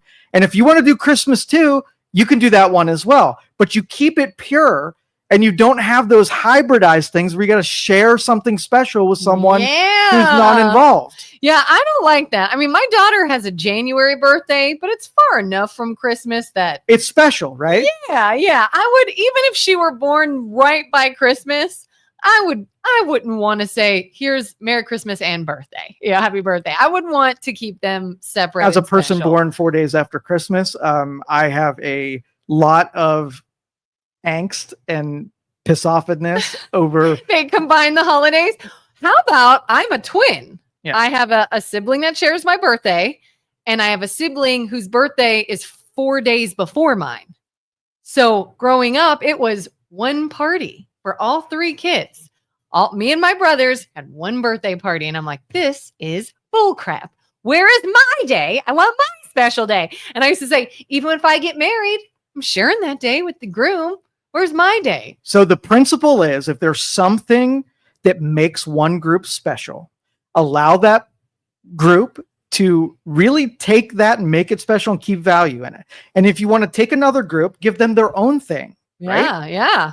I mean, we have national days for freaking everything. Everything. If you don't believe me, Google it. Every single day is a national whatever day. So by all means, if you're like, I don't even care if they say, let's have a national, I identify as a woman, but I'm born a male day. All right. That's a lot of freaking words. Say, happy national, you identify as a woman, even though you were born a man day. That's a lot. I will celebrate that for you. But guess what? Not Mother's Day, and it's not National Women's Day either. That's not your day. Yep. You have your own day. It means something. Yes. Carter says, amazing that all the talking heads on TV think they are smarter than the president. They should run for office. You know what? I don't necessarily think they are smarter. I think they're in theater and they play the role, and, you know, gotcha-ing and embarrassing makes them very popular. And so they're just playing their role. That's exactly how I feel about people on Facebook. Really? Oh, yeah. I read all these people that suddenly have degrees in like economics and government, and they know exactly what's going on in a politician's head, and they know exactly what went down in a closed door meeting. It's like, if you are so much smarter and you have better ideas, by all means, run, get into politics, run for a position, run better. for office. And then, yeah, when you get annihilated, because FYI, once you start publicly talking about your feelings about anything, you'll get bashed. You'll get bashed. You could say, well, I will tell you, anything. I've been to enough college parties to know that was cocaine on the train. And that's exactly how my friend Bill. Why do you think it was cocaine? I'm just being facetious. I'm just being, because now I'm an expert. I thought you were I was setting up that I have a history where I've seen folded paper that we folded it just to look like a tissue so that it would be cocaine. And that's what I remember seeing people when I was younger that had a folded up piece of paper that had marijuana in it. Right. Could have been that. Have they ever taken a seemingly innocent tissue and wrapped up your drugs in tissue paper? Because it's a bad option. If that was tissue material, you don't put expensive drugs in tissue material because they just break open and go everywhere. Did that video look like tissue material? Did it look like plastic? It looked like a napkin. Totally. So paper. But I looked at different angles from different cameras, and it looked differently depending on what angle. The front view looked like a tissue. The side view, it had some creases in it that looked like there was some plastic and it was tied up a certain way. So what if he just had a snack that came in a plastic baggie? Could have been. He ate it. He had a napkin. He crumpled it up and went, oh God, my lunch garbage. Whoops. Get that out of here. His parliament says, hey, there's a lot of people think that you did cocaine. We've got test over here, take the cocaine test. And if you pass that you didn't have cocaine, then we'll dispel it in 2 seconds. And if you fail, then we know that you were doing cocaine on the train. It'd be super easy. And any employer, right, at this point would just say that thing. And then the people wouldn't have to speculate anymore. Yes, in my blood, not in my blood. End of story. And then what is this story? What is this distracting us from? I don't know. I mean, it's a pretty big deal over something. So, the Zelensky is thought to be a big cokehead, right? And really? Yeah. I didn't know that. A big cokehead. God. So, but a lot of those countries, especially in militaries and some of those leaderships, drugs is part of the job. I mean, I don't know if you ever seen the Hitler videos where he was methed out. They would give meth to their front. You've never seen that? No. Holy crap. You got to see it. I'm going to play a video. Sorry, everybody out there. I wonder if this is the same. I recently saw a video where they gave, maybe it is what I'm thinking of. They gave the military a bunch of drugs and perform. He is high. Apparently somebody had taken it and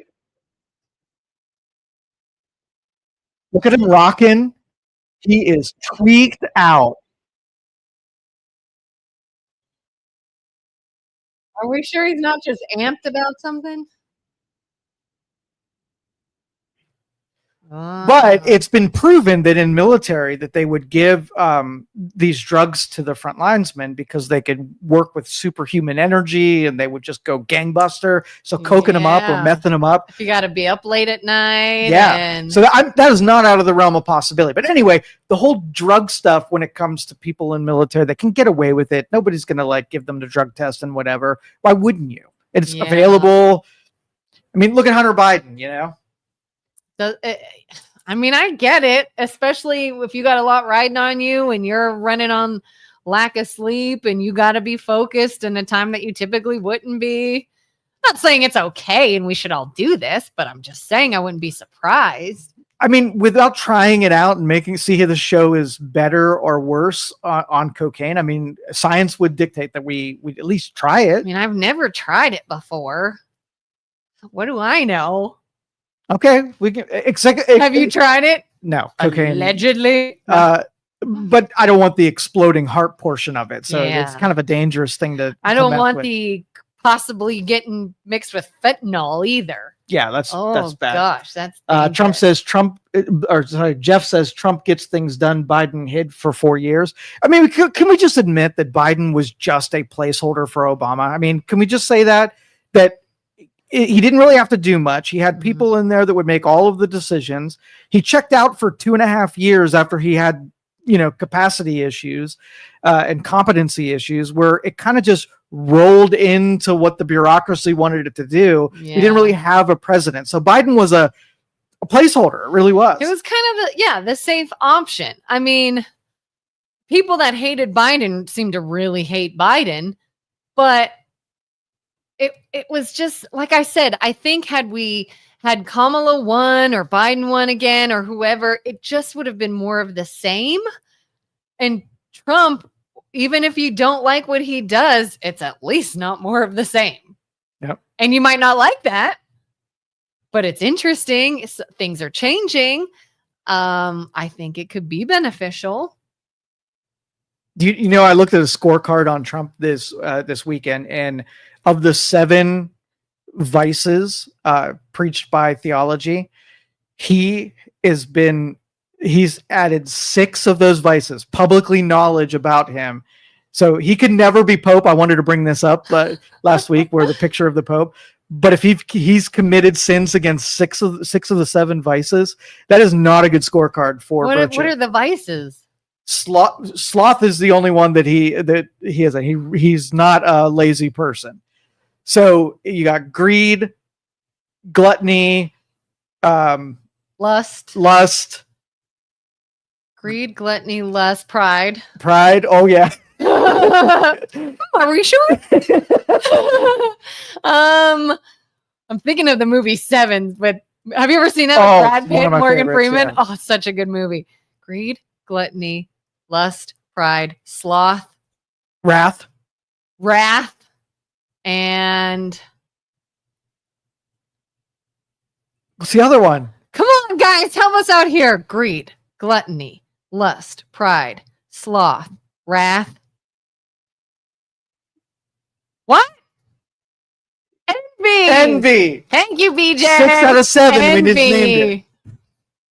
Yeah, he couldn't be Pope. He could not be Is there both. anybody that could be? Is it like anybody in politicians doesn't have one of those? Thank you, Nicole. Envy. Yeah. Oh my God, it just made me think of something too. What was it? Yeah. Trump's vices. Ah, crap. I lost my thought. I lost my train of thought trying to think of what the 7 deadly sins were.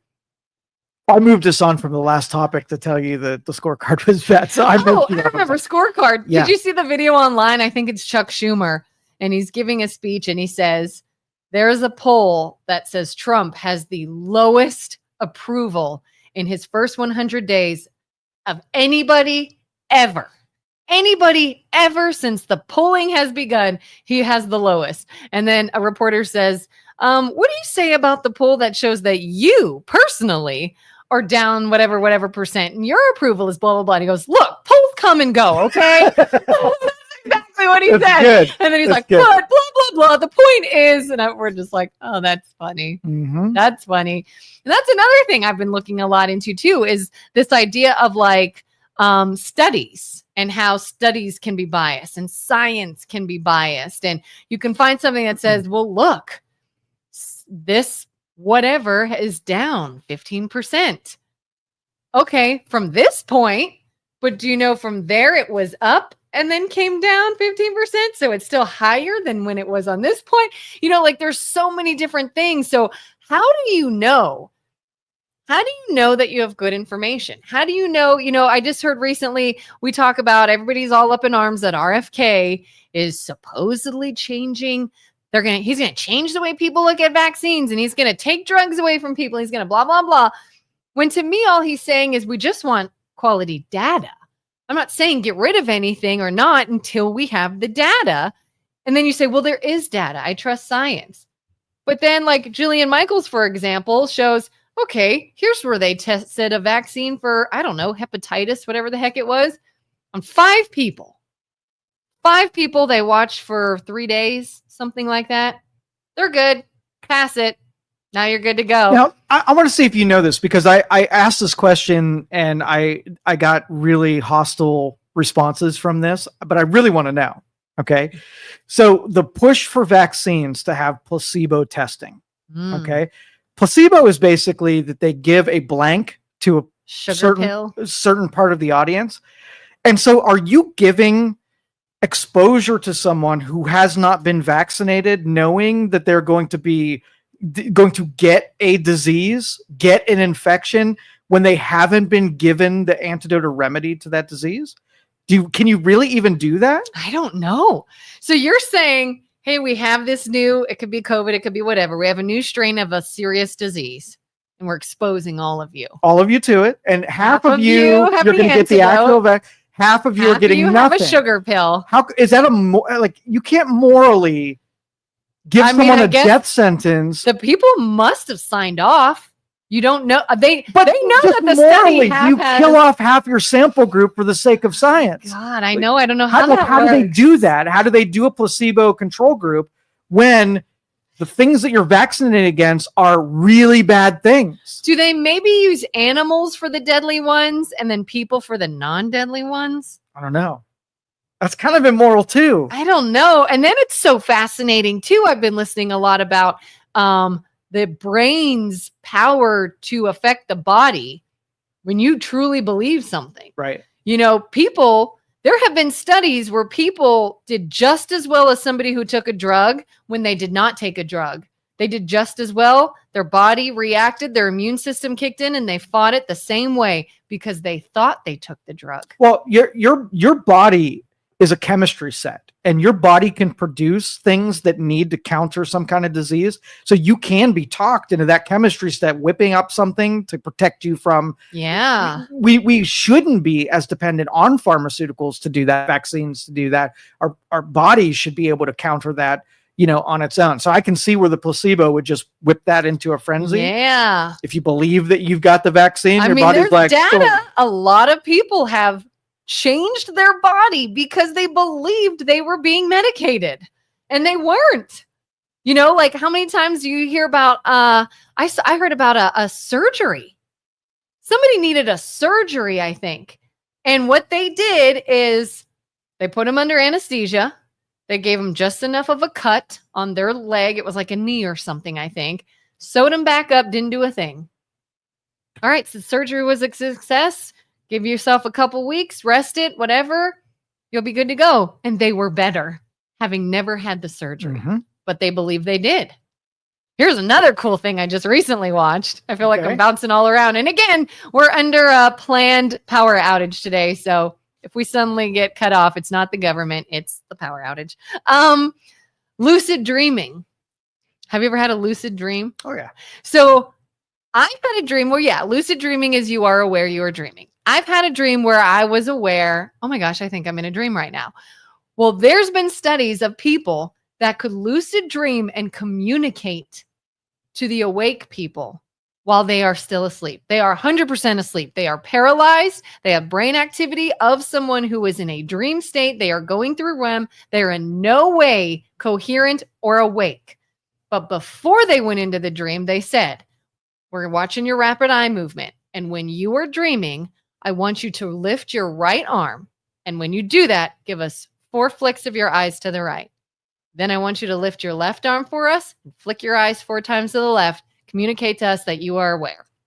And they said, sure enough, this person goes under. Brainwaves show they are asleep. They are paralyzed, can't move their arm. But all of a sudden they see with their eyes, and then they woke up and they were aware. They were asleep, but aware and could communicate. They were so aware. And you know what they say? If you want a lucid dream, what to do to make yourself lucid dream? What? Tell yourself you're going to lucid dream. There you go. That was it. And they said, as hooey as that sounds, it's, I will be aware. I will be aware. I'm going to go into this. I know what I'm doing. I'm going to be aware. And they said, that's all you can do. And some people can do it by the pure belief that they can do it. Interesting. Brian says, you all should spend some time. It only take 5 minutes to read up on the vaccine issues just right off the bat. Share with us. Let's talk a little bit more vaccines. Let's Yeah. talk about this measles thing, because this is like, you heard about what's happening. A lot of measles cases are popping up along the southern border, Let's especially. say Texas or something, I And, think is the most. Contrast that with RFK taking the foot off the gas pedal as far as what vaccinations need to happen in kids and the importance of those vaccines at certain times, certain ways. So what are your feelings about the cases that are happening right now? From what I've heard, which I've not read anything, I've seen video snippets and I've heard a little bit, is that it's under 1,000 cases. The last I heard, several hundred. I've also heard RFK is for this vaccine. He's telling people you should get a measles vaccine, but he's also saying no child should die of the measles. No child should be so ill with them that they die. So let's look into that. And it does seem to be sort of mainly in one area of the United States. Not completely, but mainly the big numbers, the outbreak is sort of in that Texas region. Really all I know about it. Okay.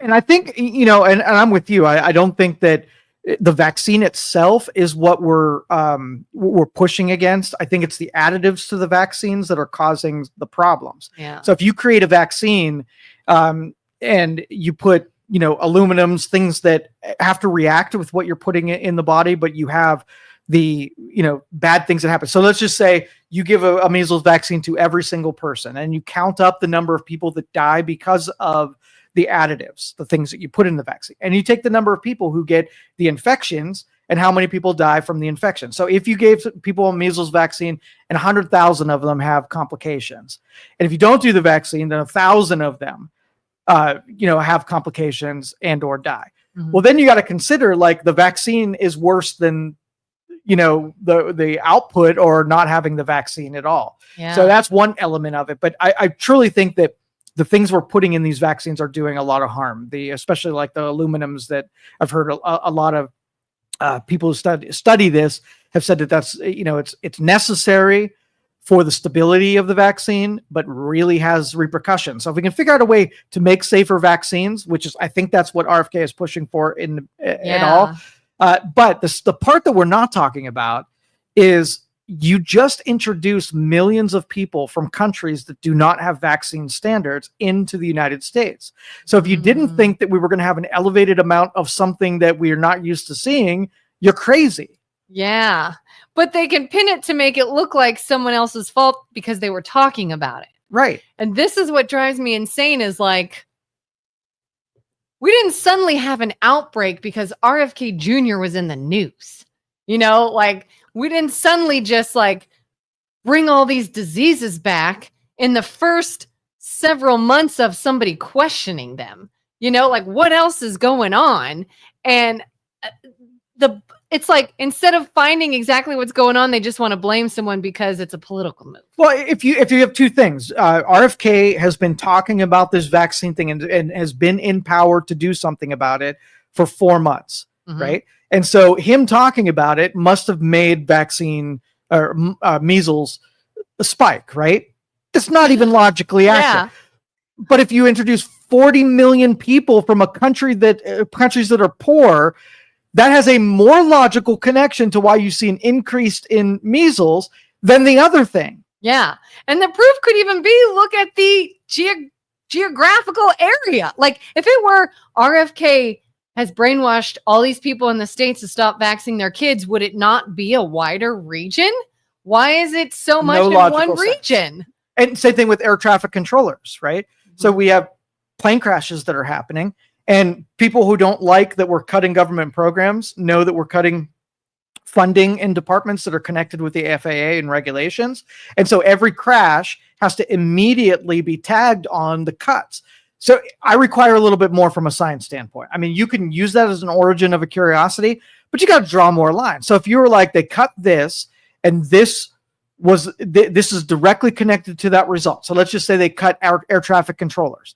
And like the reason the crash happened was because there was only one person in the tower instead of 5 people in the tower. Be super easy to ask how many people were in the tower. Oh, the same amount that was there before. Cool. Then it's not because of that, and try again harder next time. If it was the systems are crashing because of we're implementing new FAA and the new systems aren't as good as the old ones. So fine, draw that freaking line. But don't take this thing to say we reduced the money in some department and somehow that magically made a bad thing happen. And I'm going to tag you with it because I don't like that you cut the thing. It's just irresponsible. Yeah. Or is something happening more, or is it getting more attention to We're push looking that at it, same right. narrative? Yeah. So how many people, when they heard that measles are happening, went historically and found out how often it does happen? Because you never hear about it unless this is going on. I didn't know that it was 1,200 a year that happened anyway. I assumed that it had just been out of society and it was a dead disease. Yeah. But anyway. That's a good point. Julie says, how about the anti-vax doctor that was treating kids while he had the measles? Didn't hear about that one, but that is not responsible thing to do. So I'd probably be against every fringe example that you can come up with. Yeah. Like, and it doesn't even have to be the measles. How about the doctor that had the flu and was seeing kids? I'd be like, could you not come back to work when your symptoms are gone? You know, like I don't want somebody treating with any illness. Yeah. There's a lot of non-science people in medicine to begin with, be it people who are just there for the stipend payouts from pharmaceutical companies, or quacks that are like, I have a cold. Let me see if I can do some open heart surgery today, not understanding how the body functions, and that's a bad idea. Yeah. So that fringe case, just an irresponsible doctor and doing irresponsible doctor things. They want to put their own idea on, like this whole MAHA movement, Make America Healthy Again. And they have like MAHA moms now. And everybody thinks that automatically means like, you don't believe in modern medicine and you're doing away with all vaccines and you're whatever. And RFK Jr. is very dangerous. I like RFK Jr. I have MAHA merchandise. I consider myself a MAHA mom. And I don't identify with any of those things. Like, am I still going to take my kid to the doctor when necessary? Absolutely. What that is saying to me is, even though I like RFK Jr., I'm not doing this to support a man. I'm doing this to support the idea of it makes sense to me to get our kids and our adults healthier so that we're not then in the woods with medicine and medical intervention. Like, why can't we just choose to eat healthier and choose to have healthier food and choose to maybe find out the cause of a problem when someone is sick or has pain rather than masking it with a drug? To me, these things make sense whether or not RFK Jr. is leading the cause or not. It's obviously I want my kids to be healthy and avoid the doctor because they're healthy, not just wait for them to have a disease or an illness or a disorder and then fight with what the proper medical treatment should be. We're in a weird era where there are people cheering on exactly opposite of that. So, hey, would you like everybody in the United States to be healthy? You pretty much going to get a resounding, yeah, everybody should be freaking healthy. And then you're like, it's Trump's idea. No health in this country. We are free to be unhealthy, and I will fight to the death to make sure that everybody is near it. Or they'll say, well, you want your family to be healthy, so why are you for somebody who's going to take all their medicine away? Because I don't want them to need medicine. This is a crazy era. Crazy. Yes. It really is freaking crazy. If they need the medicine, by all means, give them medicine. But if they could be healthy and not need it, let's go with that. Yeah. Oh, I thought Julie had said something else. Oh, yeah. Crazy concept. I mean, you could do the Miss America pageant, and it's not even safe to say, I want world peace anymore, unless we know who's demanding the world peace. Oh, man. Because I got to figure out if I'm for this thing. So it has to be a Biden world peace. Yeah. A Trump world peace. No way. Lob the missiles. Like, it's such a weird thing. Everybody twists words all the time. And I'm sorry. I keep hearing, I even saw somebody took a picture over the weekend. Somebody spray painted on something. Trump hates free speech. No, like if anybody, and come for me all you want, it's the Dems right now. Maybe not always. At this moment of time in history, it is the Dems that hate free speech. You can't change my mind because look at everything we have to say differently. We have to have euphemisms for. We can't give an opinion that might be hurtful for someone else. You know, you hear, oh, the internet will come at you. Oh, so-and-so is going to come at you. You can't talk like that. I am allowed to talk like that. I am allowed to say things. We talked the other day about the woman on the playground who said something horrible to a little kid. Everybody would say that woman said something horrible. But guess what? She is allowed to say it. She is. Everyone is allowed to say something differently. And if I have to fear for something I say when I speak my mind, if I get hate from the right or the left right now, it's the left all day long. All day long it is. And maybe it didn't used to be that way. And maybe in the future it'll flop again. Maybe it really correlates with whoever's in office at the time. That could be a thing. I don't know. But I'm telling you, it is what it is right now. Would you agree or would you disagree? 100%. Yeah. Final topic, and it's a little bit lighter of a topic. Okay. But it illustrates the stupidity of everyone, and not everyone, but everyone. Everyone. So there are, the Tide Pod challenge. The Ice Bucket challenge. We have two challenges that have posted up here within the last couple of weeks. Well, I think I saw this. Did you see both of them? The laptop ones? All right. The Chromebook challenge. Okay. All right. Is schools issue these laptops, and you have really dumb kids who think of ways to destroy the Chromebook. And the challenge is lighting the Chromebook on fire. And I've heard two versions of it. One is where you take a paper clip or graphite and you stick it in the audio port, and then the sparks or the circuitry explodes and catches on fire. And the other one is the USB slot, where you put it across the USB, and then that short circuit causes the fire. So kids are lighting or trying to at least damage their Chromebook. So that's number one. All right, that's pretty stupid. We can all agree that the Chromebook challenge is alarming. Pretty dumb. Yeah. Second one is the Kool-Aid Man challenge. Have you heard about this one? No. Do you remember the Kool-Aid Man? Yes. He would run through a brick wall. Oh my God, I did hear about this. Kids are running into fences, brick walls, and filming it. And they are hurting themselves and also just damaging property.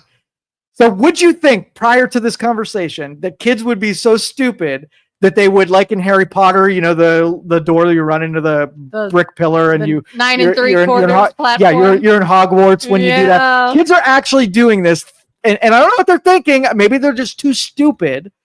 But if the Tide Pod things had legs, then obviously the Kool-Aid Man challenge has legs. This is why we need to get toxins out of our food.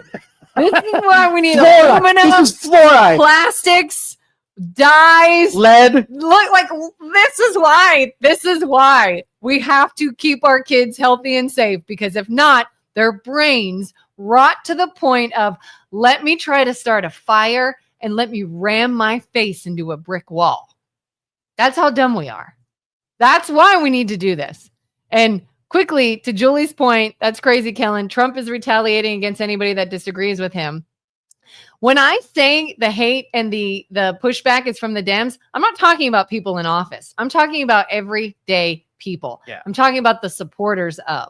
I'm not saying Trump is not going to say somebody can't say something, or Biden's not going to say somebody can't say something. I'm saying the people are that way. Yeah, and to be fair, it's not like we're taking all politicians and making it so they don't retaliate against people. I mean, you tagged Trump with felonies in retaliation for disliking him.